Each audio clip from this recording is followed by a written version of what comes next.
plain declined she for a space, and thus began with parched voice, "If this is thy decree, O highest of the gods, if I have sinned, why do thy lightnings linger?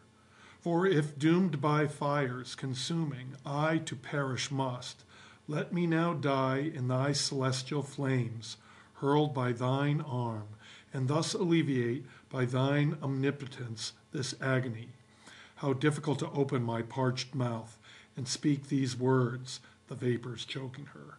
"Behold my scorching hair, and see the clouds of ashes falling on my blinded eyes and on my features. What a recompense for my fertility! How often I have suffered from the wounds of crooked plows and rending harrows, tortured year by year.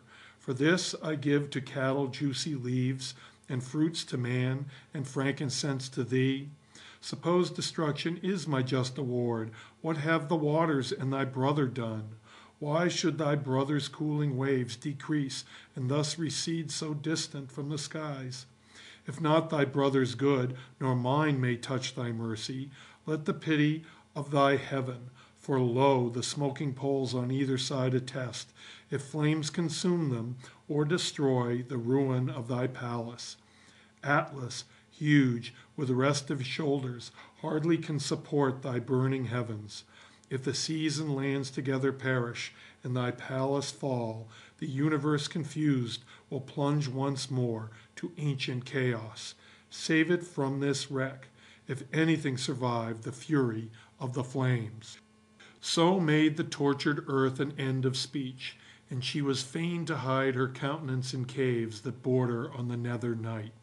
But now the Almighty Father, having called to witness all the gods of heaven, and him who gave the car, that, else his power be shown, must perish all in dire confusion, high he mounted to the altitude from which he spreads the mantling clouds, and fulminates his dreadful thunders and swift lightning bolts terrific. Clouds were none to find on the earth, and the surrounding skies were void of rain.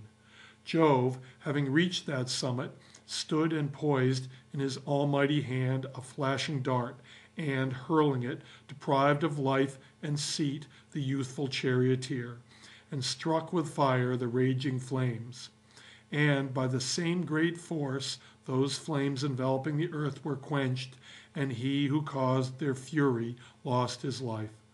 Frantic in their affright, the horses sprang across the bounded way and cast their yokes, and through the tangled harness lightly leaped. And here the scattered harness lay, and there the shattered axle, wrenched from off the pole, and various portions of the broken car. Spokes of the broken wheel were scattered round. And far fell Phaethon with flaming hair, as happily from the summer sky appears a falling star, although it never drops to startled earth. Far distant from his home, the deep Eridanus received the lad and bathed his foaming face. His body charred by triple flames, Hesperian naiads bore, still smoking, to a tomb, and this engraved upon the stone: "Here Phaethon's remains lie buried, he who drove his father's car and fell, although he made a great attempt." Filled with consuming woe, his father hid his countenance, which grief had overcast. And now, surpassing our belief, they say a day passed over with no glowing sun, but light affording flames appeared to change disaster to the cause of good. Amazed, the woeful Clymene, when she had moaned in grief, amid her lamentations tore her bosom, as across the world she roamed, at first to seek his lifeless corpse, and then his bones. She wandered to that distant land, and found at last his bones ensepulchred. There, clinging to the grave, she fell and bathed with many tears his name on marble carved, and with her bosom warmed the freezing stone. And all the daughters of the sun went there giving their tears, alas, a useless gift.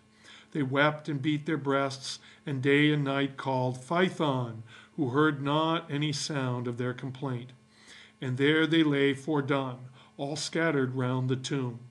The silent moon had 4 times joined her horns and filled her disk, while they, according to an ancient rite, made lamentation. Prone upon the ground, the eldest, Phaethusa, would arise from there, but found her feet were growing stiff, and uttered moan. Lampetia wished to aid her sister, but was hindered by new roots. A third, when she would tear her hair, plucked forth but leaves. Another wailed to find her legs were fastened in a tree. Another moaned to find her arms to branches had been changed.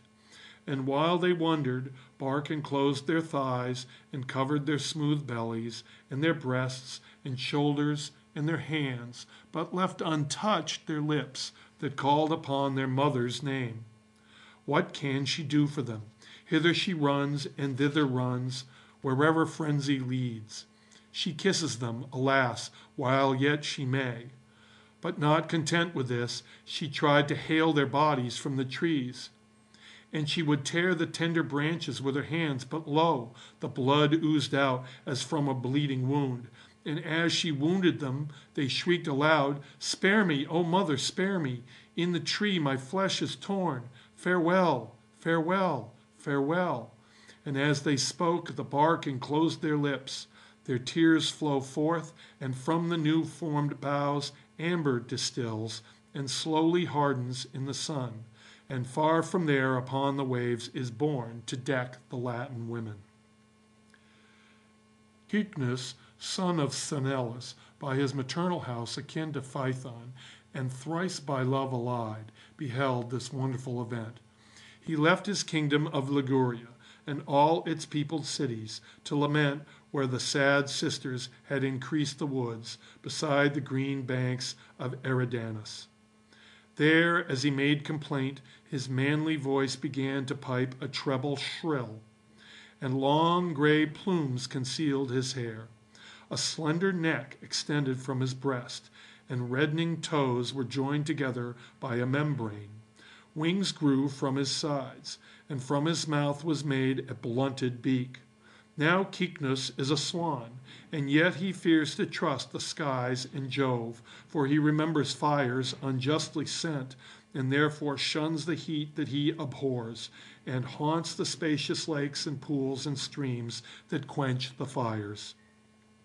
In squalid garb, meanwhile, and destitute of all his rays, the sire of Phaethon, as dark as when eclipse bedims his wheel, abhors himself and hates the light, shuns the bright day, gives up his mind to grief, adds passion to his woe, denies the earth his countenance, and thus laments, "My lot was ever restless from the dawn of time, and I am weary of this labor void and endless.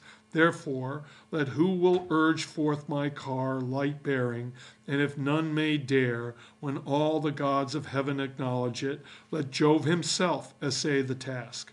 Perchance, when he takes up the reins, he may forget his dreadful lightning that bereaves of child a father's love, and as he tries the strength of those flame-footed steeds will know, in truth, the lad who failed to guide my chariot deserved not death." But all the deities encircle Phoebus as he makes complaint, and with their supplications they entreat him not to plunge the world in darkness. Jove would find excuses for the lightning bolt hurled from his hand, and adds imperious threats to his entreaties. Phoebus calls his steeds, frenzied with their maddening fires, and breaks their fury, as he vents with stinging lash his rage upon them, and in passion lays on them the death of Phaethon, his son. End of Book 2, Part 1.